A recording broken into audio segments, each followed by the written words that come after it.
Les responsabilités du locateur et du locataire. Partie 2. Mise en garde.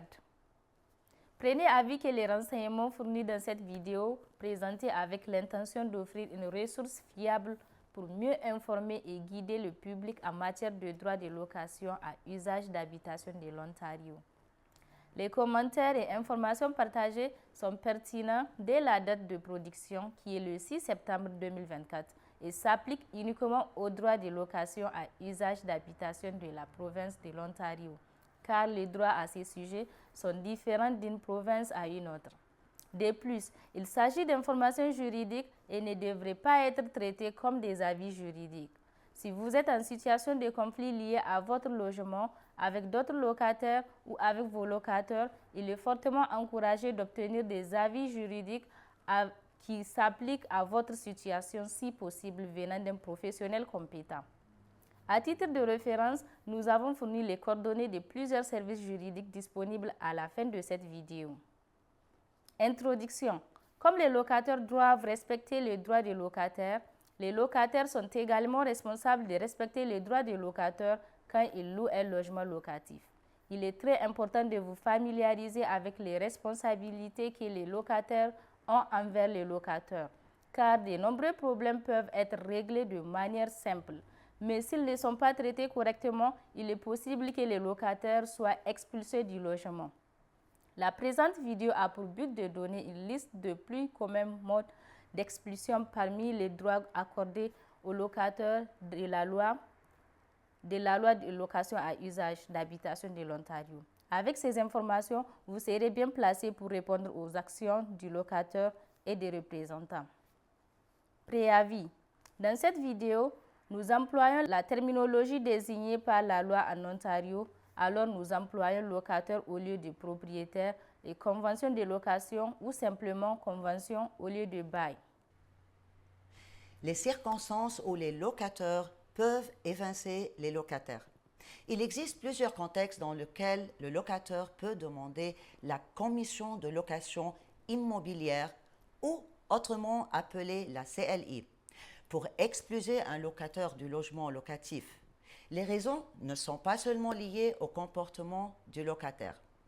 Alors, les motifs pour lesquels vous pouvez recevoir un avis de résiliation sont parce que le locataire ne paie pas le loyer, à cause d'un acte illicite ou opération d'une entreprise ou commerce illicite, à cause de dommages injustifiés, à cause d'une entrave à la jouissance raisonnable du locataire et à cause d'un acte dangereux qui a gravement compromis la sécurité de quelqu'un d'autre.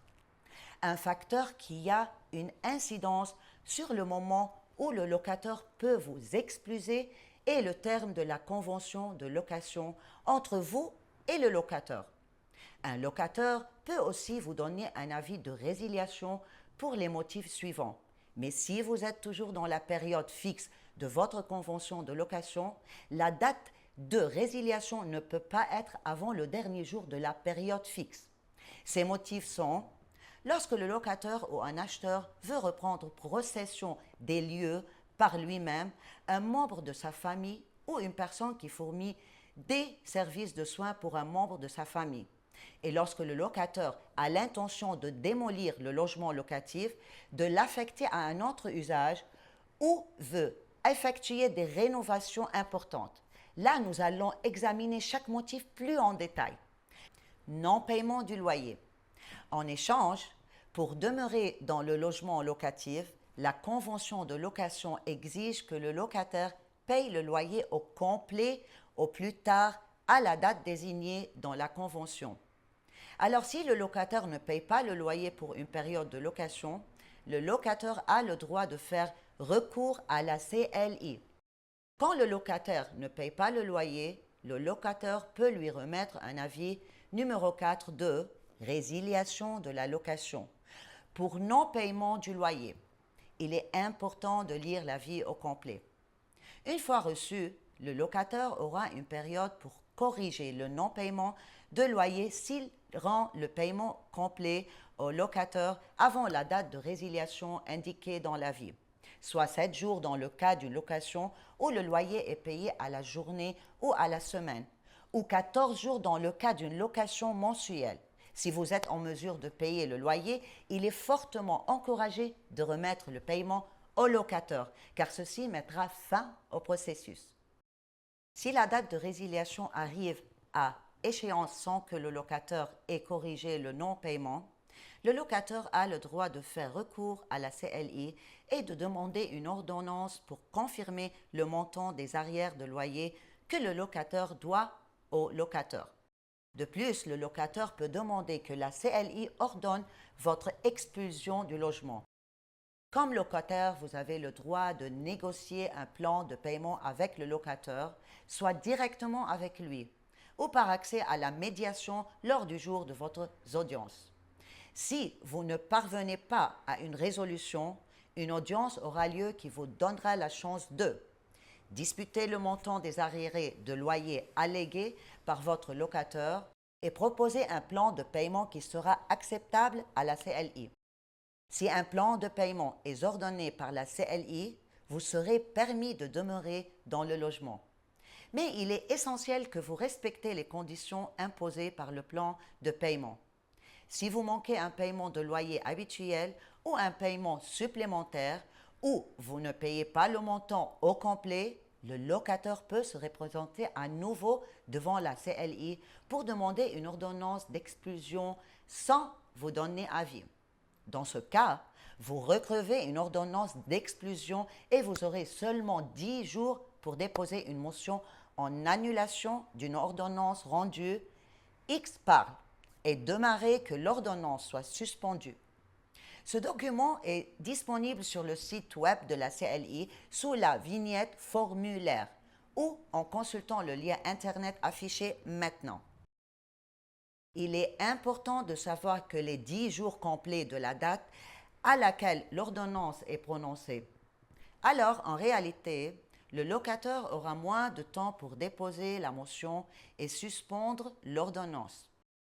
Si le locataire ne réussit pas à convaincre la CLI d'ordonner des conditions pour le paiement des arriérés de loyer, la CLI va rendre une ordonnance d'expulsion. Une ordonnance standard donne 11 jours avant que le locataire puisse approcher le shérif pour prendre le logement et expulser le locataire.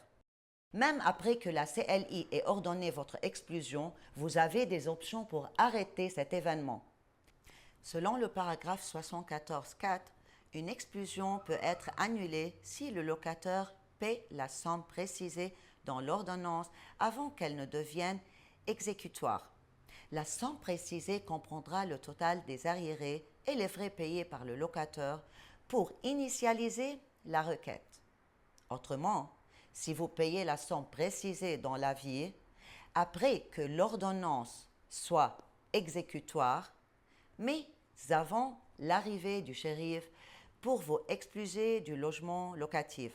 Vous pouvez aussi arrêter l'expulsion, mais vous serez obligé de rembourser les frais payés par le locataire au shérif, s'il y a lieu. Mais ceci n'est disponible qu'une seule fois pendant la location. Dans les deux cas, après avoir payé le loyer, le locataire doit présenter à la CLI une motion pour rendre une ordonnance déterminant qu'il a payé, le montant exigé et confirmant que l'ordonnance d'expulsion est nulle. Une fois déposée, l'ordonnance d'expulsion est automatiquement suspendue et les parties seront convoquées à une audience. Acte illicite. Le paragraphe 61.1 de la loi stipule que le locataire peut résilier la location si le locataire ou un autre occupant du logement locatif commet ou permet que soit commis un acte illicite ou exerce ou permis que soit exercé un métier, une profession, une entreprise ou un commerce illicite dans le logement locatif ou l'ensemble d'habitations, c'est-à-dire les endroits communs dans l'immeuble ou les terrains extérieurs de l'immeuble. Ce paragraphe s'applique aussi aux actions des invités du locataire dans le cas où le locataire a permis l'acte ou l'entreprise, le commerce, le métier ou la profession illicite. Quand on parle d'un acte illicite, nous parlons d'une contravention grave à une loi fédérale, provinciale ou municipale. Les cas les plus communs impliquent la violation d'un règlement municipal ou du code criminel, comme des infractions de drogue, des agressions, des menaces, des vols, une introduction par effraction ou la possession ou déchargement d'armes à feu. Cependant, même s'il s'agit d'un acte criminel, le paragraphe ne demande pas au locateur de démontrer la preuve que des accusations criminelles ont été portées, ni la preuve d'une condamnation criminelle. L'acte, l'entreprise, le commerce, le métier ou la profession alléguée doit être d'une nature qui ne concorde pas avec le caractère de l'ensemble d'habitation. Un acte illicite est grave s'il peut changer la nature des lieux ou s'il trouble la jouissance raisonnable des lieux pour le locateur ou les autres locataires. Si l'affaire alléguée est insignifiante ou technique, cela ne suffit pas pour justifier une expulsion. Une allégation de ce type est traitée sévèrement par la loi, dans le sens où le locataire n'a pas l'option de corriger le comportement allégé. Le locataire a le droit de faire enquête à la CLI sans délai et la CLI convoquera une audience dans les plus brefs délais. La loi permet aussi à la CLI d'ordonner une expulsion accélérée, souvent d'une durée de seulement quelques jours. Pour ce type de cas, le délai d'avis peut être différent selon l'acte. Dans le cas d'un acte qui implique la production de drogue, le trafic de drogue ou la possession de drogue illicite en vue d'en faire le trafic, la date de résiliation est de 10 jours. Dans tous les autres cas, le délai est de 20 jours. Mais si le locateur vous rend un deuxième avis dans une période de 6 mois, le délai est de 14 jours. Dommage injustifié. Le locataire est responsable pour l'endommagement causé de manière intentionnelle ou par négligence. Ces dommages peuvent être causés par lui, un autre occupant du logement locatif et ses invités dans l'ensemble d'habitation. Les dommages allégués doivent être de nature injustifiée et ne comprennent pas les dommages mineurs ou ordinaires communs dans l'usage du logement comme habitation. Le dommage peut être du dommage dans le logement locatif et n'importe où dans l'ensemble d'habitation. L'avis qui accorde avec ce type d'exclusion est l'avis numéro 5, qui donne au locataire 7 jours pour réparer ou payer les frais raisonnables prévus par le locataire dans ses efforts pour réparer les dommages. Si respecté, cela rend l'avis nul et le processus d'exclusion est terminé. La date de résiliation indiquée dans l'avis doit être de 20 jours après la date à laquelle le locataire remet l'avis au locataire, sauf si c'est un deuxième avis dans une période de moins de 6 mois. Dans ce cas, la période de résiliation est de 14 jours. Si l'allégation est la cause de dommages intentionnels, la date de résiliation permise est de seulement 10 jours et se reflète sous la forme d'un avis numéro 7, qui est réservé pour des situations plus graves.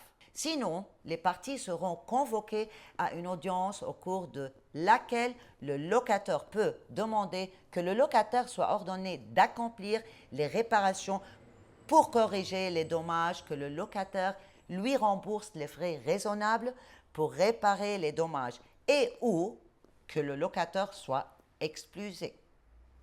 Entrave à la jouissance raisonnable. La jouissance raisonnable est une garantie pour le locataire qui signifie qu'il a le droit d'utiliser le logement locatif à sa satisfaction sans intrusion.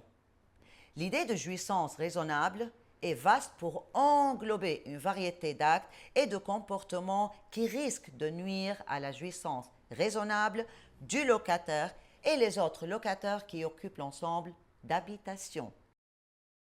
Pour constituer une violation, le comportement allégué doit être suffisamment important et non banal.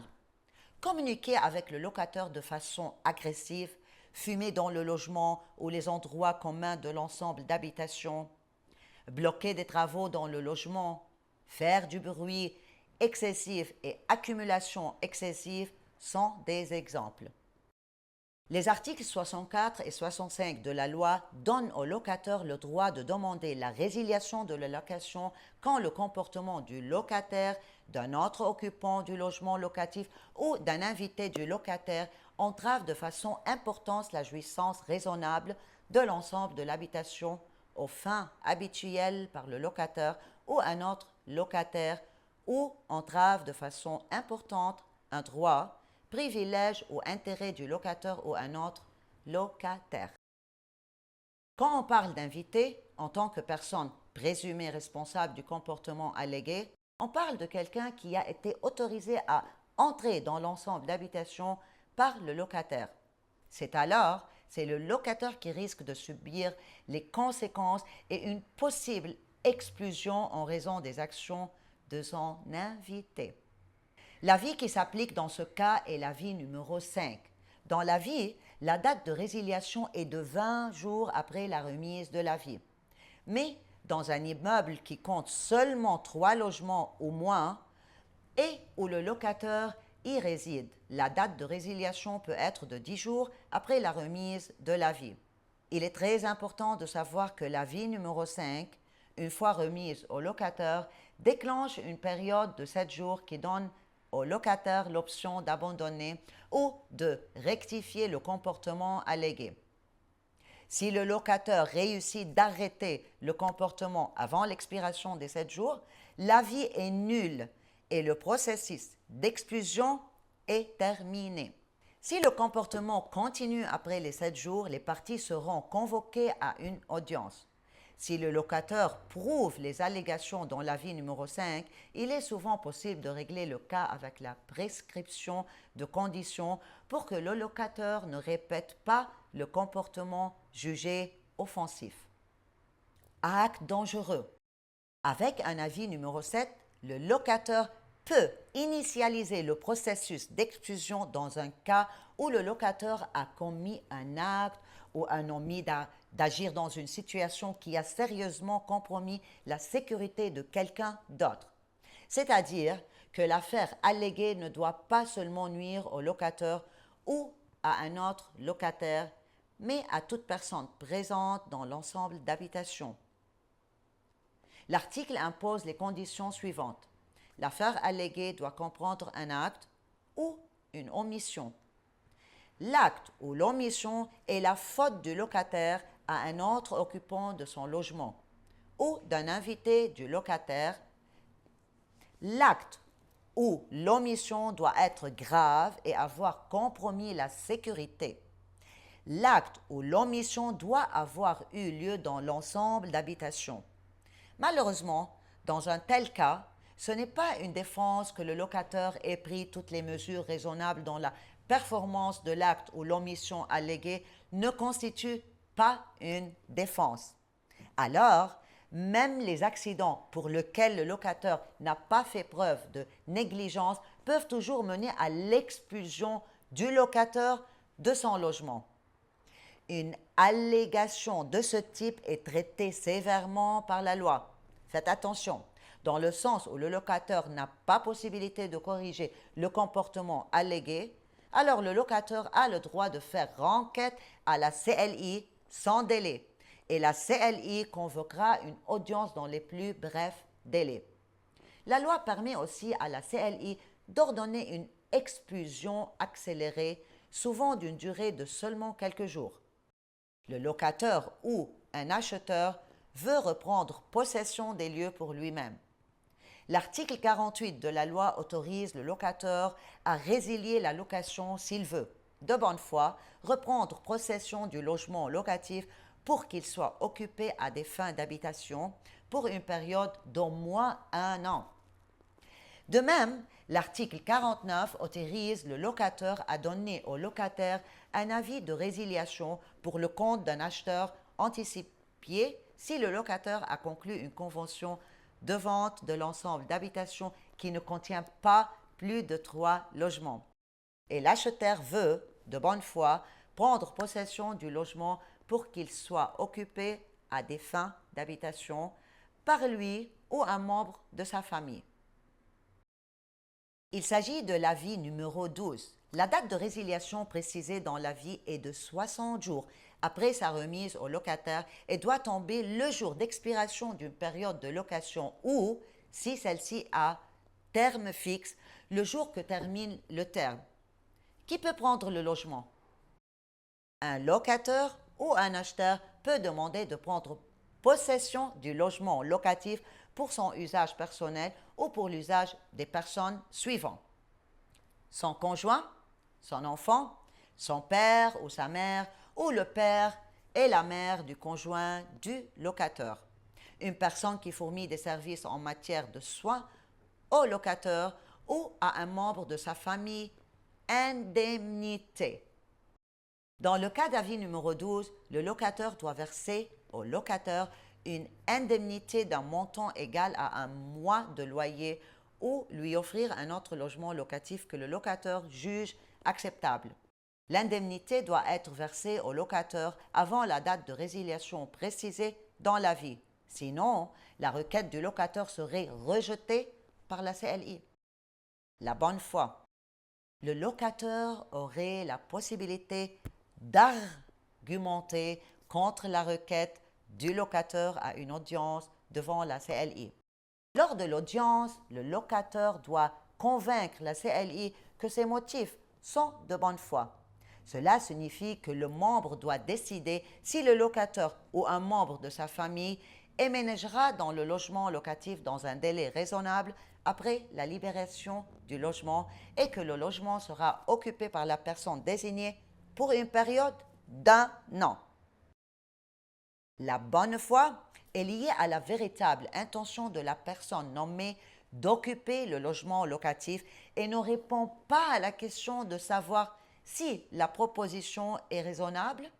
La CLI peut tenir compte de la conduite et des motifs du locataire pour tirer des conclusions quant à savoir si la personne nommée a la véritable intention de résider dans le logement. La loi précise que, pour avancer une requête de prise en charge du logement locatif dans les deux circonstances présentées, le logement locatif doit appartenir à une personne particulière. Ainsi, si le logement locatif appartient à une personne morale ou un actionnaire d'une personne morale, la requête sera refusée. Démolition, autre usage, rénovation, réparation. Le locataire peut demander par requête à la CLI de résilier la location pour reprendre possession du logement locatif dans le but de le démolir, pour effectuer des travaux de réparation ou de rénovation majeures et pour l'affecter à un usage autre que celui de local d'habitation. L'avis à fournir serait un avis numéro 13. La date de résiliation dans l'avis survit au moins 120 jours après celle de sa remise et tombe le jour où expire une période de location ou, si celle-ci a un terme fixe, le jour que termine le terme. Dans le cas où le locataire prétend avoir l'intention de faire des rénovations ou des réparations, les travaux doivent être assez importants pour exiger un permis de construire et le locataire doit démontrer que les travaux méritent que le logement soit libéré. Et dans le cas d'une démolition ou affection à autre usage, si un permis est nécessaire, le locataire doit démontrer qu'il a obtenu un permis ou autre autorisation, ou du moins qu'il a pris toutes les mesures raisonnables pour obtenir un permis ou autre autorisation. Indemnité. Même si les motifs de démolition, affectation à autre usage, rénovation ou réparation importante proviennent du même avis, le montant que le locataire doit verser au locataire varie. Si l'ensemble de l'habitation comprend moins de 5 logements locatifs, le locateur doit vous verser l'équivalent d'un mois de loyer ou offrir un autre logement locatif jugé acceptable. Si l'ensemble de l'habitation comprend plus de 5 logements locatifs, le locateur doit vous verser une somme égale à 3 mois de loyer ou offrir un autre logement locatif jugé acceptable. La seule exception est que le locateur n'est pas tenu de verser une indemnité au locataire s'il est obligé de faire les travaux parce qu'il a été ordonné de démolir, rénover ou réparer par la municipalité ou une autre autorité légale. Encore, dans le cas de démolition, affectation à un autre usage, rénovation et réparation, la loi exige que le locataire démontre qu'il a l'intention de bonne foi d'exercer l'activité sur laquelle se fonde l'avis de résiliation. Possibilité de redevenir locataire du logement locatif. Le locataire qui reçoit un avis de résiliation pour remettre ou permettre des travaux de réparation ou de rénovation importante peut avoir le droit de redevenir locataire du logement locatif une fois les travaux terminés. Le locataire doit aviser le locataire de cette intention par écrit avant de quitter le logement locatif et doit garder le locataire au courant par écrit de tout changement d'adresse pour la période qu'il n'occupe pas le logement. Après que les rénovations ou réparations sont complètes et le locataire reprend le logement locatif, le loyer doit être le même que celui qu'il a payé avant la résiliation de la location. Avis donné de mauvaise foi. Après avoir reçu un avis du locataire indiquant son intention de prendre le logement ou l'intention d'un acheteur qui souhaite prendre le logement ou de démolir, d'affecter à un autre usage ou de rénover le logement locatif et que le locataire a déménagé du logement, mais il pense être victime de la mauvaise foi du locataire. Ici, le locataire a le droit de déposer une requête T5 à la CLI. Il faut toutefois être prudent car il y a des délais stricts pour exercer ces droits. Conclusion. En suivant ces conseils, en vous préparant soigneusement, vous augmentez votre chance de répondre de façon responsable aux efforts du locataire de vous excuser de votre logement locatif et d'éliminer les préjudices et l'exclusion devant la Commission de la location immobilière en Ontario.